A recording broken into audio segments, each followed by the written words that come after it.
On a numbers game, the right data changes everything, and the data behind Shopify is hard to argue with. Millions of businesses worldwide run on it, including our own VSiN store.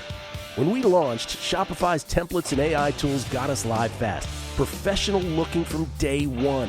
No tech background needed. Shopify checkout converts more customers and makes it easy for returning fans to come back and buy again in a single click.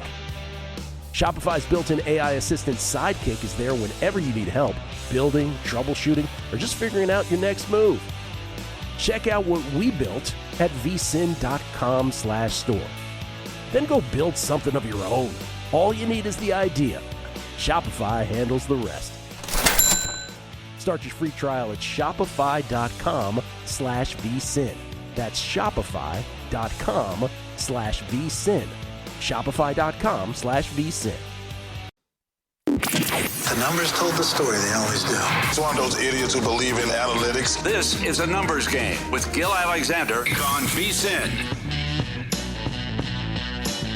Thursday edition of A Numbers Game here on VSiN, the Sports Betting Network. Matt Brown in for Gil. One more day. I'm out of here tomorrow. They kick me out. You're out of here. Get out of here, Brown. I'm only good for 4 days here. That's right. You're only good for 4 days. Dustin Sweetelson in tomorrow. Kelly Bidlin alongside as always. We got a golf tournament going on. We'll let you know how that is. Look at the leaderboard and you're kind of like, oh boy. Oh boy. Oh boy. Maybe there's a misread on this one a little bit here, but again, we'll see. Long tournament. Of golf to go. I was going to say, long tournament. Things can happen for sure. Zach Cohen going to join us. We'll get his thoughts on everything going on out there in the sports world. Of course, part of the college football betting guide that we have coming out next week. That's right, man. See what he has to say about that. Big 12 and Heisman Trophy, so we'll talk to him about both those. Maybe a Lebron take. Mm-hmm. You know, see what he thinks. Lebron take. See what he says about that. Ryan McIntyre from the Sports Gambling Podcast Network going to join us, talk some college football as well. But Kelly Bidlin, we do wonder about last night and if that was the final straw. So the Detroit Tigers led 7-0. How fun was this? Through 6 innings. And Tarek Skubal's out there. He's, in what may or may not have been his last start as a Tiger. That being said, cruising. They win this game. Maybe they make a certain decision. Maybe they decide that they're going to go for it. All we know is it's the Game 7 of all Game 7s. Yes. And so we look at this and we're like, okay, 7-0. Tiger's going to have a decision to make when it comes here, on Monday. Then we blink, and the next thing you know, this thing is going to extra innings as the Orioles come all the way back. And not only do they come all the way back, they win it in 12 innings, 10-9 over the Tigers. They hung 5 on them in the 7th. And then you look at this, it wasn't even their home runs. It was just stringing together hits for this Orioles team left and right. And then now you take this and you go, okay, this team has now failed to seize the opportunity in front of them in a very weak division. You have the blue chip of all blue chip trade chips that you've got in your corner right now. Yep. I think this might have been it. And I mean, again, it's not like they're out of it, Kelly. It's not like they're dead. Mm-hmm. But you lose a 7-run lead with your dude on the hill after he was dealing pretty well. By the way, we're not even talking about the Orioles. The Orioles actually have a better record than the Tigers. Like the Orioles actually, because they're in the division that they're in. I got a win total over bet on him. Yeah, but Did I tell you on that? From the beginning of the season. But it's just funny because we don't even talk about the Orioles. If the Orioles were in the Central or the West, right, we'd be talking about it. It'd be like a huge conversation. But Orioles get it done, and I wonder what you think. If you're watching this and you are a front office person there in Detroit, you're up 7-0. Your guy was dealing. Your bullpen goes out and lets this lead go away. Not only goes away, you lose the game. Mm-hmm. Is that it? Are you shopping him? Are you going to pull the plug? Are you got to get something in return? I mean, yeah, but it's probably more of the what is Tarek Skubal thinking about that, right? Is this to get me out of town sort of game, right? That's true. And I mean, remember, Kelly, this got steamed something fierce. If you were on the Orioles, yes. like you got paid I think it was plus 170 by the time this thing closed or Sounds something. about like right. We saw when we were on the air. By the time we got off the air, it was like minus 190 in most places. So I don't even know where it ended up closing at. But we watched this steam 20, 25 cents during the show yesterday. I don't know. I mean, good on Tarek Skubal that he hasn't been wildly outspoken, on his feelings and really. It sounds like he's kind of handled this all very well, including speaking last night quickly. But yeah, I mean, look, it's now been a season where he's seen it go every which way, right? This is offense spots you 7 runs. Like, fine. Drew Anderson and a couple of these bullpen guys, Kyle Finnegan and others, are not going to be very popular, I think, in the Detroit Tigers locker room today. Just unbelievable. We've seen it early in the year where he was struggling to get run support, right? It's like, okay, now you get the runs, the bullpen falls apart. It's got to become frustrating for him at some point. How about another blown lead from a team that has somebody that is outspoken? The Philadelphia Phillies were up 6-0 through 5 innings, and then they lose to the Marlins 8-6. Philadelphia now 57-52. The Marlins, after that giant losing streak, now back over 500. They're 55-54 on the season. Jesus Luzardo was great for them. 6 1/3 was actually cruising for the vast majority of this game, Kelly. And then again, here we go. Bullpens come in, blow games. You got Bryce Harper saying we need help. He was talking about a bat, but you look at this bullpen now, a couple days in a row, has not been able to hold leads and stuff. And so here they are, and by the way, almost left for dead, this Marlins team. And here they are, a couple wins in a row, big wins in a row, and now they're back over 500. Yep. Yeah, it's just wild, man. We're going to talk some yes-no playoffs later in the show. Just the log jam of these teams is crazy. It's hilarious. It's really wild. So what do you got? 6.5 back now, or the Phillies have lost 9 of 12, man. Yeah, this is bad. And we'll see if they go do something. You think they would? Because it's another National League that, okay, you got Dodgers, you got Brewers up top, but like who's the next threat, right? Yeah. I think that's open for discussion. Phillies could work their way into that mix. Diamondbacks 3-0 over the Pirates. They shut them down. Eduardo Rodriguez continues to just baffle. We always say that this game is. There is variance in baseball, Kelly, and just because there is variance, it does not mean that regression has to happen this season even. So Eduardo Rodriguez goes out and just absolutely shuts down this Pirates offense. Eduardo Rodriguez, of 26 qualifying pitchers that have a sub-350 ERA, he is 24th or worse in every single category that there is. Walk rate, strikeout rate, expected ERA, all the different things like that, yet he is dancing through the raindrops. The regression monster will not come for Eduardo Rodriguez, at least not yet. 3-0 Diamondbacks over the Pirates, and here we are again. We keep talking about this log jam, and you said we will mention all of these a little bit later.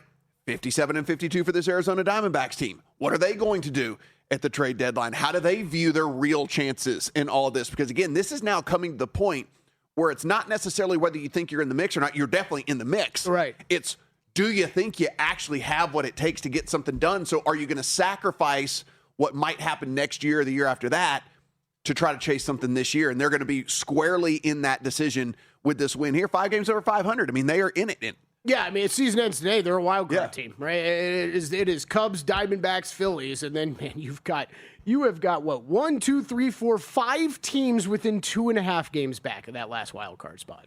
Just unreal. Jared Jones, it was a good start for the Pirates. Just again, they just couldn't hit Eduardo Rodriguez, so it just kind of is what it is there. Doubleheader yesterday between the Mets and the Braves. The Mets take game 1, 3-2 of that doubleheader.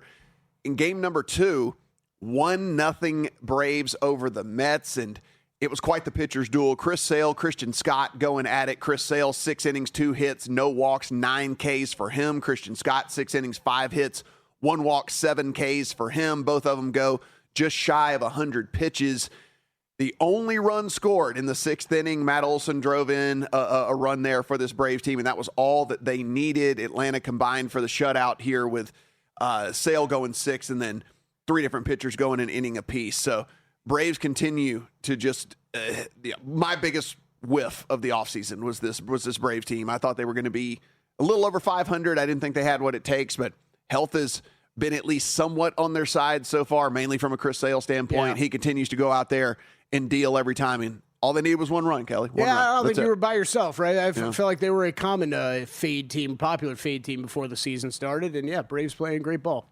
Giants 16, Brewers 3. I went and checked my account this morning, and when you play an over in a game and it doubles, you still only get paid for one unit. Like you don't get double. So that's it. So try the prediction markets. Maybe it'll work there. We did go 1-0 yesterday. This was the only bet in the account. The over 7.5 definitely got there. As 19 runs were scored here in this game. Hey, good thing you played the game over and not my question about the Brewers team total. Over. Yes. Good stuff. That would have been a terrible L. Good stuff there with that one. Milwaukee was tied for the best record in baseball. That is no longer, as they take the L here, and we'll get to the Dodgers in just a bit. Padres 3-1 over the Rockies. So now, again, 2 games over 500. Mason Miller, one of the super popular names that people keep talking about over and over and over and over again. Is he going to get moved? Can you deal him? What are you going to do with San Diego? They are 2 games over 500. They are absolutely in the mix of everything. Can they possibly sit in a room and decide that they're going to be sellers, especially with the very best closer in all of baseball? Yeah. I mean, is the difference here with how the teams will be deciding this stuff, Matt, is just the American League feels more open than the National League? I think so. Like the Padres could still make a move like that, and it could be justified a little bit. Yes, I think that it's one of the deals where I think it's easier for an NL team to punt on the season, even if they're in the middle of it, because they can just go, look how good the Brewers and Dodgers are. Right. And even the Braves. You maybe throw the Braves in there as well. Yeah. You just go, look how good those 3 teams are. Come on, we can't really do this.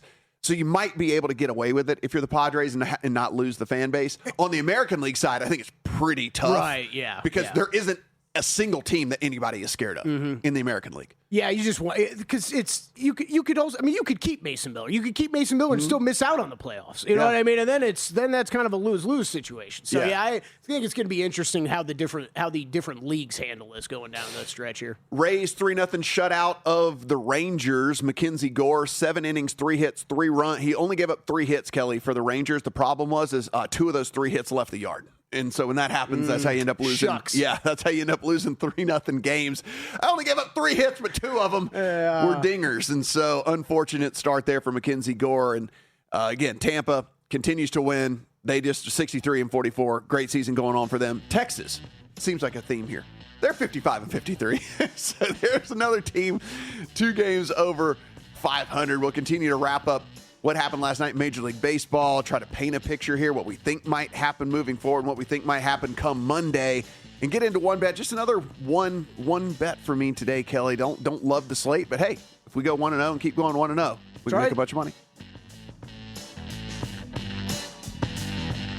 You're here because you want an edge. That's what separates listeners from winners. But let's be real, mindset alone doesn't get bets home. Pros win because they've got the tools, the data, and the discipline. And now so can you. VSiN Pro gives you access to the same real-time insights the sharps use. No secrets, no fluff, just actionable info that moves markets. Tap the link and see why serious bettors are turning knowledge into profit with VSiN Pro.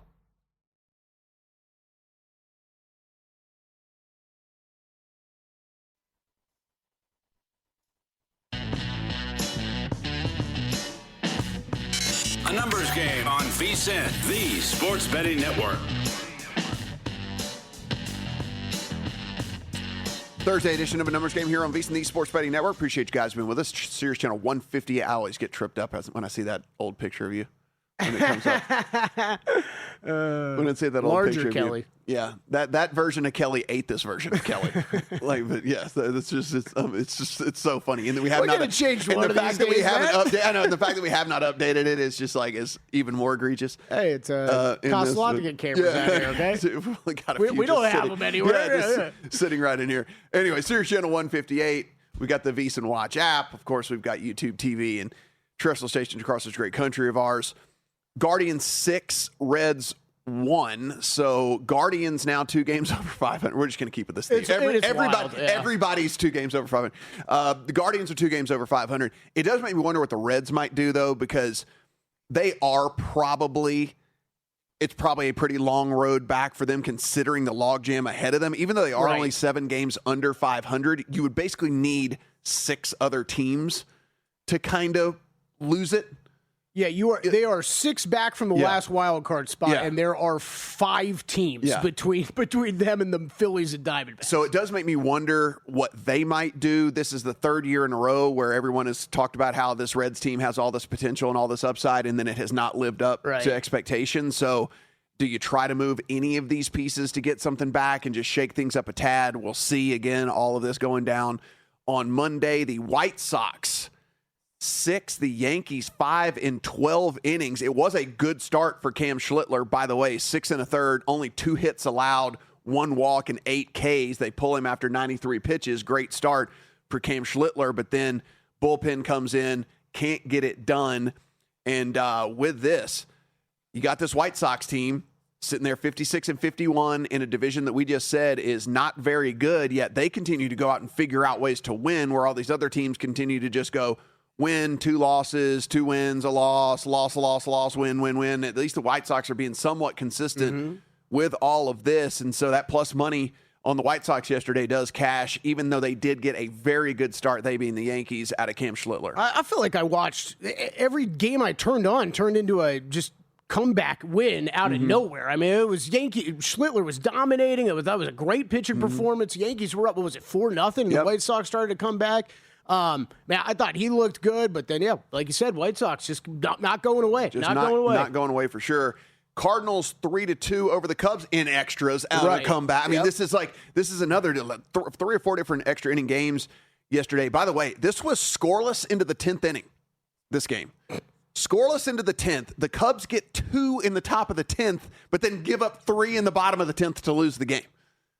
So this is how baseball went yesterday. Baseball was weird yesterday. Yeah, that's tough to do, man. Yes, absolutely. That is tough to do. Have to come back from multiple runs in extra innings. Of note, because we've talked about the MVP market and all the different stuff like that, they did get the 2 runs in the top of the 10th via a 2-run home run by Pete Crow Armstrong. So that is of note there. That absolutely. He continues to take all these really good at bats. I mean, this is a guy that a lot of swing and miss last year in the second half, but playing some good at-bats, but it does not matter as they lose that one. Astros 7, Angels 4, and now we look up, and here we are.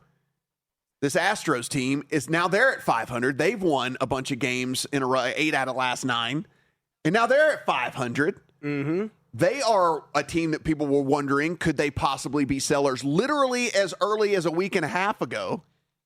And now they win 8 and 9. They're back to 500, and the narrative is completely flipped. Are they going to be buyers? Right. Yeah. 1 game out now of the wild card race. 1 game out behind the Guardians in the wild card race. It is wild to see this Red Sox run, man. Just them leap up the standings, right? I mean, they are the 2nd wild card team right now behind the Yankees.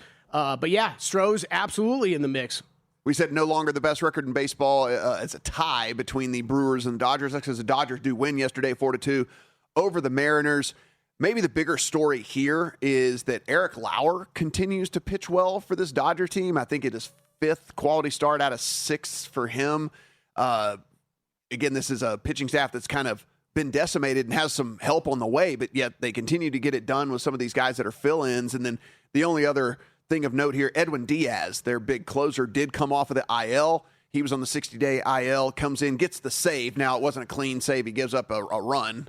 But you do have Edwin Diaz now back in that bullpen for this Dodgers team that we said continues to get a little bit healthier, continues to get a little bit healthier. You're going to get all of these guys coming back. Eventually, Shohei will pitch. Eventually, Snell will be back. Eventually, Glass. Like there will be help on the way for the team that already has the best record in baseball. Yeah, it's crazy. Like Kike Hernandez, too, right? It was coming back. Man, I was reading up on some of that yesterday. It is amazing just the wave of reinforcements that they still have left to come back. Oh, yeah, it was multiple. Because the Red Sox won in extra innings.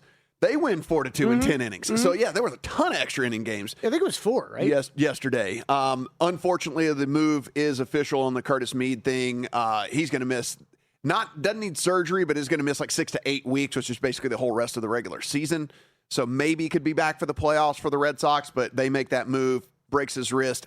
Fortunately, doesn't need surgery, but is going to miss the rest of the regular season.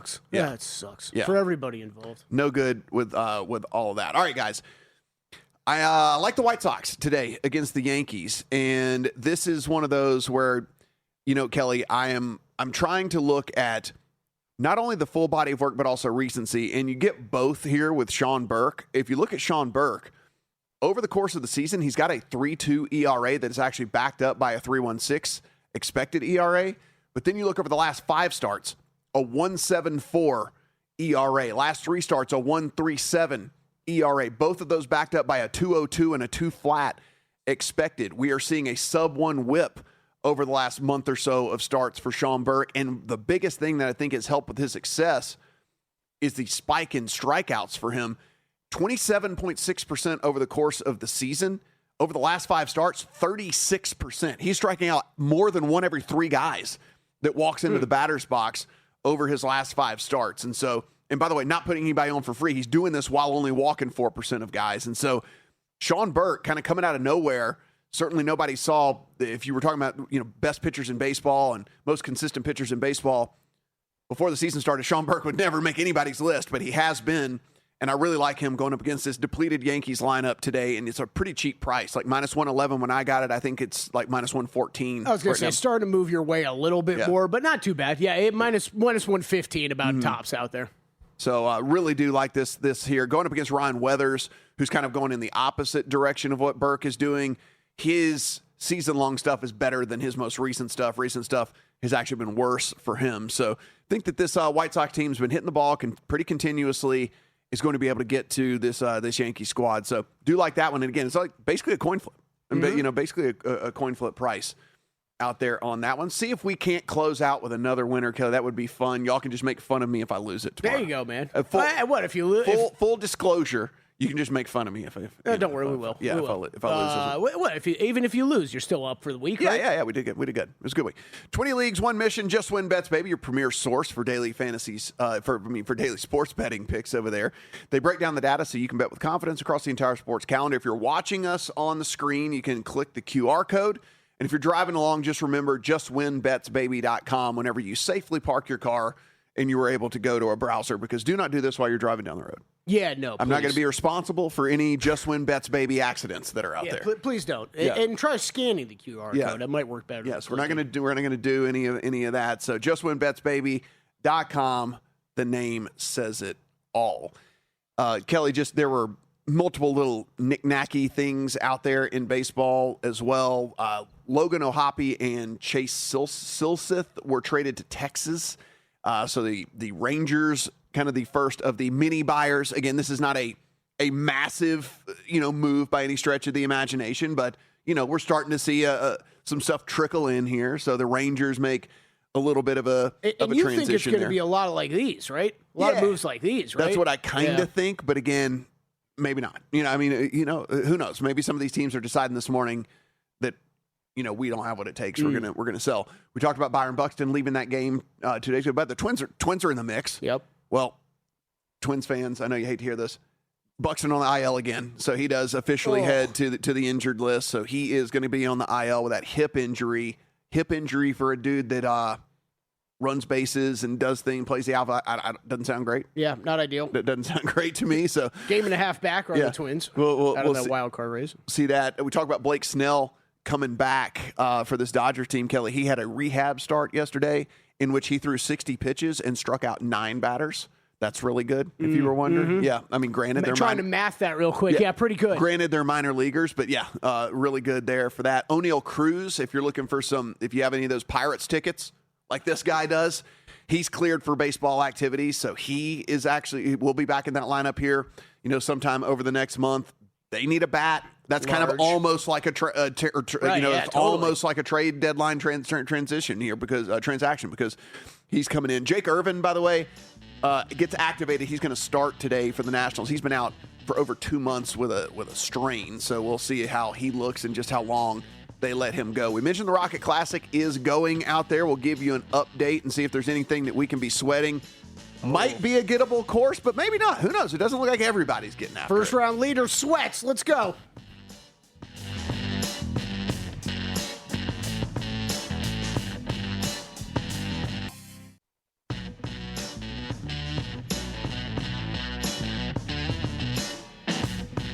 A numbers game on VSiN, the Sports Betting Network.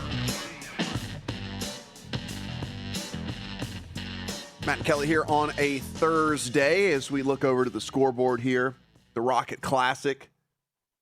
It seems like if you at first glance that you would be like, oh, they're tearing this course up, but it's actually not necessarily the case. I mean, they just showed, the hottest guy on tour here, and Jackson Koiven, he's only 2 under. Xander's only 1 under. I mean, it's not like everybody's out there just lighting this thing on fire.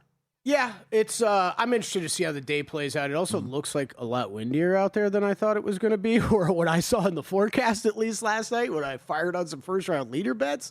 So yeah, we'll see.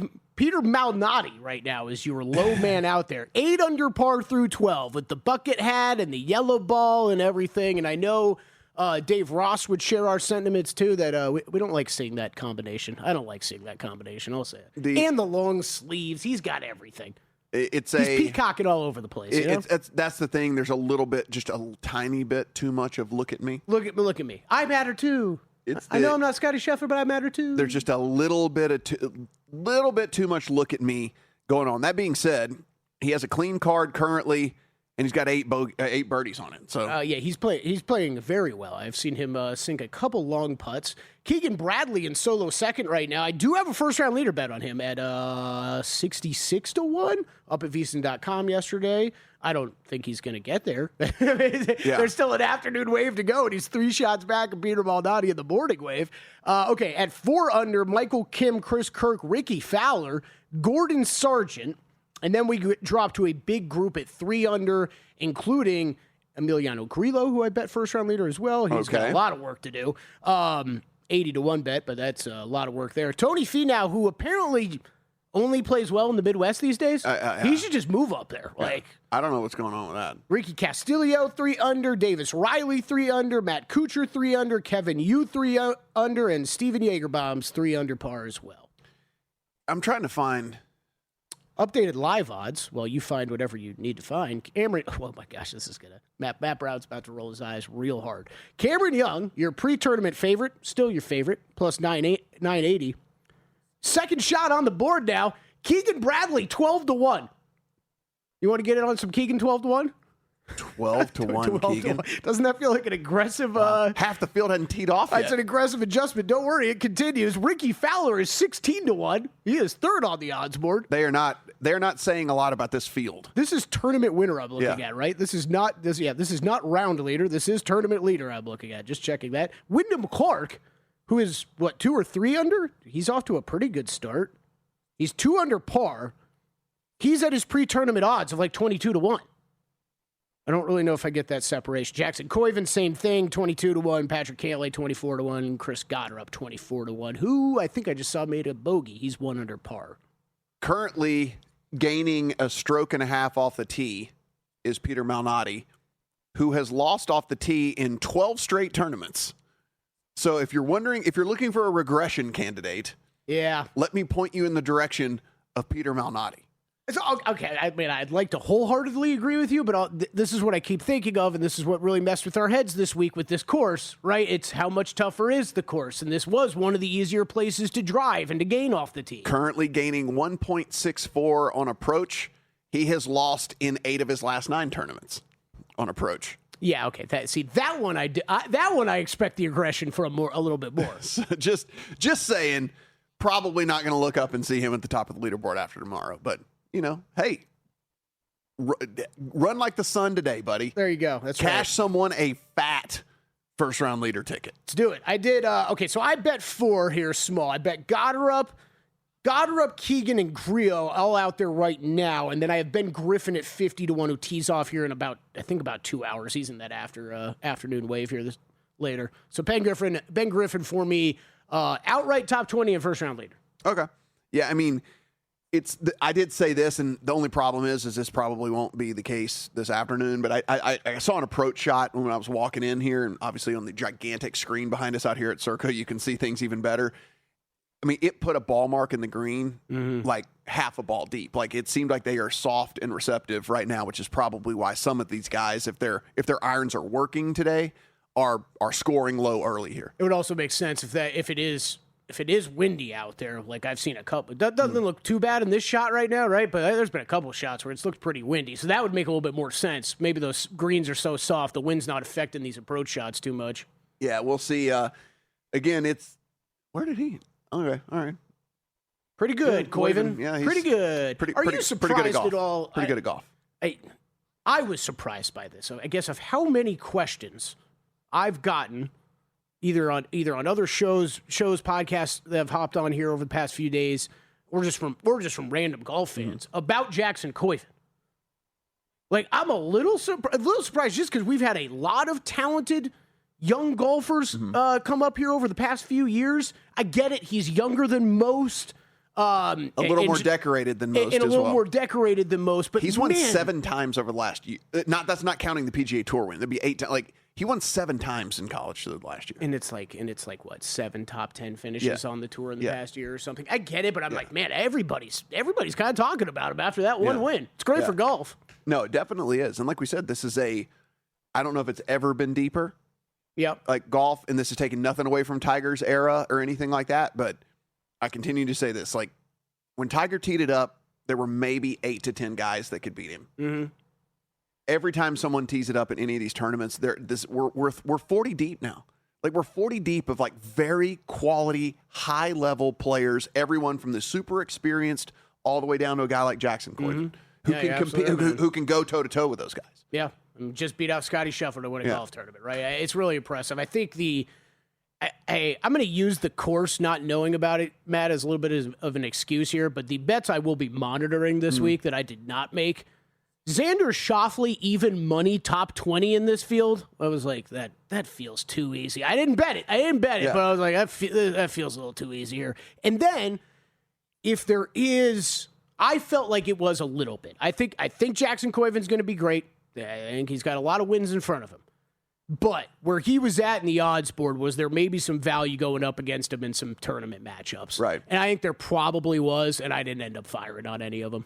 So I will be monitoring those very closely. Yeah, I mean, like, Wyndham Clark's 2 under. I mean, it's not bad. I mean, anytime you're under par, it's a good round. But, I mean, everybody's not lighting this thing up. He also just got lucky on it. Didn't he hit the lip of that bunker? Yeah, and it's still in the green. You hit a terrible bunker shot. Like, here's Xander playing out of a bunker and all this. There's this. It doesn't seem like it's like go out there and it's a putt-putt course or anything like that. So, whatever, we'll monitor. We got a couple more Mr. hours. Peacock, Malnati. That's why yellow ball, long sleeves, bucket hat. That's why Xander and Wyndham are struggling. They don't have a yellow ball. Maybe tomorrow they come out with a yellow ball. You gotta get the bucket hat, keep the wind off your neck. I mean, he's throwing darts. No, I mean that's what I'm saying. He's throwing darts. He's going to make that too. He's going to get to 9 under. Right. Yeah, he's going to make that too. He's going to get to 9 under. It's absurd. Congratulations to you, Peter Malnati, first round leader bettors. Guys, tomorrow is your last day to lock in early bird pricing on our football special. So $175 now through the Super Bowl. And you're going to get the NFL betting guide that's already out. You'll get the updated NFL betting guide. We have the college football release that is coming out next week. That betting guide may be the most important thing that we do. You have no idea where these kids play now. I promise you. Mm-hmm. You might not even know what conference teams are in. I was going to say, that's the bigger one for me. So this is the big one. That comes out next week. Then on top of that, we're giving you another bonus here in this, which is the Fantasy Life Fantasy Football Guide. So go in. All these 425 different player profiles are in that thing. They got the projections. They got the rankings. So get you ready for your fantasy draft as well. So full access to VSiN Pro now through the end of the Super Bowl, $175, VSiN.com/subscribe. We get tweets, Matt. Yeah. Johnny Brock trying to make us feel a little bit better for Peter Malnati. He tweets in, Malnati is a neighbor of my brother. Great guy. Great putter. He won last year, so he's capable. Great guy, great putter. Here's the deal. And it's actually the neighbor part is even better. Hey, it really is. Hey, he knows he's a great guy because he lives next door to him. He's probably had beers with him. Yeah, that's what I'm saying. Like, he actually knows. This isn't just like, hey, I'm going to call this guy a great guy just because like he seems like he's a great guy. This is a neighbor. His brother knows for sure. His brother knows. If he hasn't met him, his brother knows for sure. And then Buddhist Man, are you guys going to have Gil on as a guest on the show to divulge his August most wins play? Breaking news. Gil Alexander coming out of vacation. I was going to say retirement, but coming out of vacation. Vacation retirement. Vacation mode. Coming out of vacation mode to hop on a camera to talk about August most wins tomorrow on the show. Tomorrow. Well, not with me. Nope, not with you. Yeah.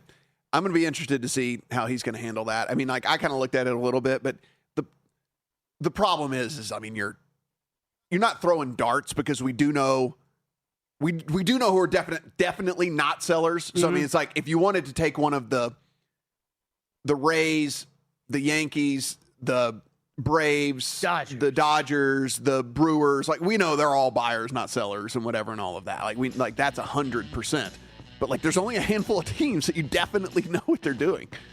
Yeah, Dodgers do not have an easy schedule, at least to start the month. Yeah, or any sort of impact that any of the moves that they're actually going to get could possibly make. So yeah, be a little careful. Be curious to see how he's going to handle it. That's for sure. When we come back, our very own Zach Cohen on all things sports, but definitely some college football.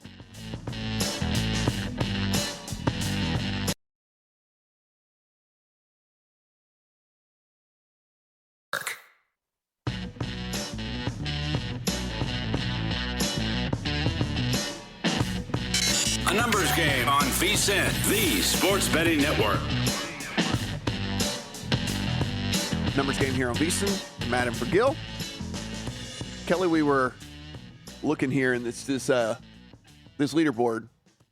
He did make the birdie, but so yeah, nine under through 13 holes. Would you rather bet with no eagles, by the way? So that is 9 birdies in 13 holes. Would you rather bet right now live Keegan Bradley at 15-1, Ricky Fowler at 17-1, or Peter Malnati at 20-1? Ricky, because just at least that way I could root for someone that I want to root for. You actually want to win? Okay. Yeah, because none of the three are going to win. I wouldn't bet any of those, by the way. Yes. I'm bringing them up because I don't think any of them are good bets now. No, none of the three of them are going to win, so we at least know that.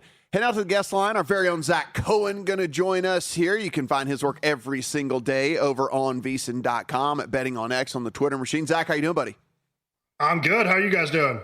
We are rocking and rolling. I mean, we said it's officially football season, so I mean, right. You get to this point, you get to the end of July, we get the free pass to talk football all the time. Yep, absolutely. It's when Zach Cohen has to stop writing about tennis, NBA things, and has to start writing about football. Yeah, he can whatever no longer day that is. He needs to launch. He needs to shoot a flare up. Yeah, let us all know. Yeah, he can no longer write about 100 tournaments or whatever, anything like that. He's just like, okay, yeah, we're gonna get into some football here. And by the way, you did do that with the college football guide that comes out next week.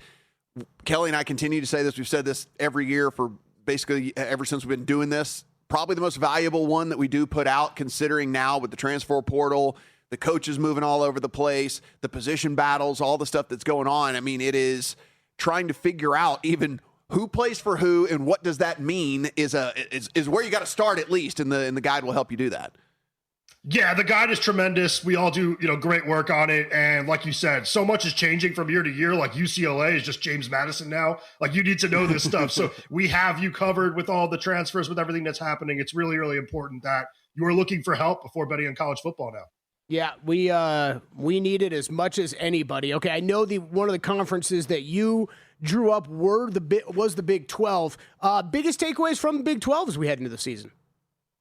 Yeah, so I kind of wanted to go in and not really have Texas Tech. I just feel like everybody has them, but it is really difficult when you look at their schedule. They really don't have any clear losses when looking at that thing. So the over for them at 10.5 is minus 200, and it's for good reason. And I did see a lot of our experts and, kind of proofing the college football betting guide have Texas Tech to win the Big 12. But I actually do think it's going to end up being BYU. I think that BYU has a tougher road to get there. Getting to the actual Big 12 championship game will be a challenge, but I just kind of feel like you look at that team, and Kalani Sitake has done such a good job with his alma mater, and he now has kind of the funding to go to war with some of these big brands in college football. And I do think that team brought back a ton of talent from last year, including running back LJ Martin, who's one of the best in the country. They beefed up their offensive line. Bear Bachmeier will be a sophomore, not a freshman. I think that's going to be huge as he looks to take some steps forward as a passer, because last year he was really good as a runner and just kind of above average as a passer. I think this year he kind of makes a leap as a thrower. And defensively, I have no concerns about that team. Even with the defensive coordinator having moved on, I do think this is going to be a team that does make the college football playoffs. So I have BYU over 8.5 wins, and I also have them to make the playoff. So, Zach, when we look at the odds currently, minus 105 on Texas Tech to win the Big 12, BYU 550, Utah 650, and then everybody else 14-1 or longer. Does your opinion of Texas Tech change because of the Sorsby thing, or is it just the entire team as you look at them that you just kind of think, okay, at the price given, maybe a little vulnerable to a team like BYU? Yeah, so with Texas Tech, I wrote this up in the guide, but I have no worries about them in the regular season. I think that no matter who is under center for them, they should be fine. My concern with Texas Tech is that you see something very similar to last year where they dominate the Big 12 regular season, they get to the postseason, and that's where they begin to struggle. I think that if they play BYU in that Big 12 championship game, they'll lose because of their quarterback situation. And I think that if they go to the college football playoff, which they really should, that's where they might get beaten down in a similar fashion to what they did last year. I don't really believe in the quarterback options. I think that even if Will Hammond is healthy, I don't think that's the guy that they want under center. Obviously, they went out and paid Sorsby for a reason, and it didn't work out. Now you have a starter in there that you really proved that you don't believe in very much, and also he's coming off a torn ACL, so it's not the greatest situation in the world for them. Zach, is there a team that's a little bit further down on the board, let's say starting at a Kansas State and getting a little bit deeper after that, a team that you think has a chance to surprise, make some noise in a good way this year, maybe make the playoffs? Yeah, I think that would be Houston. I think the Houston 16-1 would be kind of the flyer you'd want to take.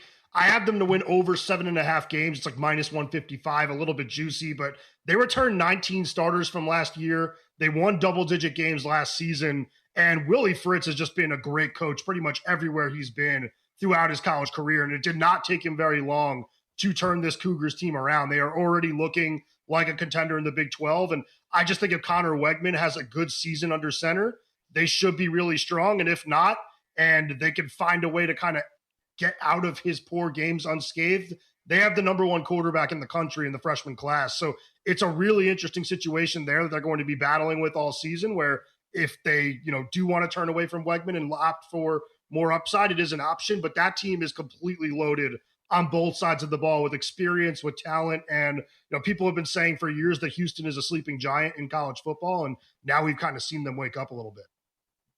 Talking to our very own Zach Cohen. Zach, we had Adam Burke in earlier in the week, and he let us know that you were also working on the Heisman section here in the guide. And so want to head over to that market. Short shots being CJ Carr and Arch Manning, two of the teams that are obviously favored to have very good seasons and perhaps maybe even go very deep in the playoffs, if not win it all.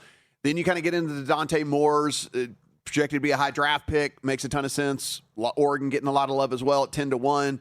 Sayin at 12, Mensah at 12, 13 for Hoover, 13 for Trinidad Chambliss, Jeremiah Smith's at 14. I mean, there is just an absolute log jam here in that kind of middling range as well. When you dug in, I think that we've all come to the conclusion we understand the straight line for CJ Carr and Arch Manning. We get it. But as we look at some of these other guys, people don't want to put a 7 or a 7.5-1 in their account and have their money locked up for 6 months. So where's somewhere else to look? Yeah, and I'll say this about Carr and Manning, which is something I wrote up in the guide. Like, a betting favorite has not won the Heisman Trophy since Marcus Mariota did it. So that's not to say that they can't, but it does tend to go to somebody a little bit lower on the board. And I do think that Darian Mensah is the player that I'd be looking at sort of near the top. I just think that there's such a proven track record now of talented quarterbacks going to Miami, playing in that Shannon Dawson offense, and absolutely lighting it up. And I just think that Mensah is probably the most polished option of all of them coming into the season. I mean, what he did at Duke last season with what I believe was a poor offensive line was sensational. And now he heads to Miami, where he's going to have a really big group up front, really talented wide receivers, including his top receiver from Duke who transferred over. I think he's going to have a really big season for a really big brand. And I think that Miami wins the ACC this year, and he gets a lot of credit for it. So Mensah at 12-1 is a number that really shot out to me. I feel like he should be right there with Carr and Manning when you're looking at the top of the board. I'm going to go off the page and ask you about the quarterback of a team you brought up when you were talking about Big 12, Bear Bachmeier, man. That's a name that just jumps off the page, Zach. Bear Bachmeier got a chance at all? Bachmeier is probably a decent flyer. He wasn't one of my 4 picks to win it, but his rushing upside definitely gives him a chance. Like, if BYU ends up having the season that I think that they could have, they go like 10-2 and potentially beat Notre Dame in a game that will be played at home. I think a lot of people are kind of ruling out BYU winning that game. I think they have a really good chance of doing so. But yeah, I think Bachmeier has a really solid chance just based on what BYU might be able to do this season. If we want to go a little bit further down the board, though, and I know I've heard Dustin Sweetelson say this as well, it's not exactly a hot take. I feel like everyone's kind of come to this conclusion, but Drew Mestemaker, the quarterback for Oklahoma State, led the nation in total passing yards last year, and he is now going to be playing in the Big 12 for the coach that coached him at North Texas last year. And I don't know exactly what the team success would have to look like for the Cowboys in order for him to actually get into this conversation, but we've seen players win at 8-4. So I think if that is the mark, it is realistic. And I think Mestemaker is going to be one of the best passers in the country in this, leap up in competition. So not really worried about him translating to the Big 12. And I think that that's somebody to worth the flyer. I think it's 75-1. So if you want to just put a little something and just hope for the best, I think that's the best kind of longer shot you could take. Zach, last 30 seconds here as you've kind of shifted your brain into college football mode. We see these teams at the top with the short odds. Everybody's talking about Notre Dame. Everyone thinks Notre Dame's going to get it done. You have a couple of SEC teams get thrown in there as well. Who do you think eventually takes this whole thing down? I think it's going to be Texas. I've always been an Arch Manning guy. I think that last season, towards the end of the year, he really played very, very well. I know that the beginning of last season was ugly, but this team kind of addressed the needs that they had last season. I think the offensive line is going to be a lot better. I think his group of wide receivers is going to be much better. And I like the hiring of Will Muschamp. So there might be 2 or 3 regular season losses, but I think Texas gets in. And I think that they're the most dangerous team once they do get in. He's Zach Cohen. Find him every day over on VSiN.com. Zach, appreciate the time, buddy, and good luck. Thanks, guys. If you haven't done so already, episode 2 dropped of the documentary last night. Head on over to the VSiN YouTube channel. Check it out. You can catch up with episode 1 if you happen to miss that one as well.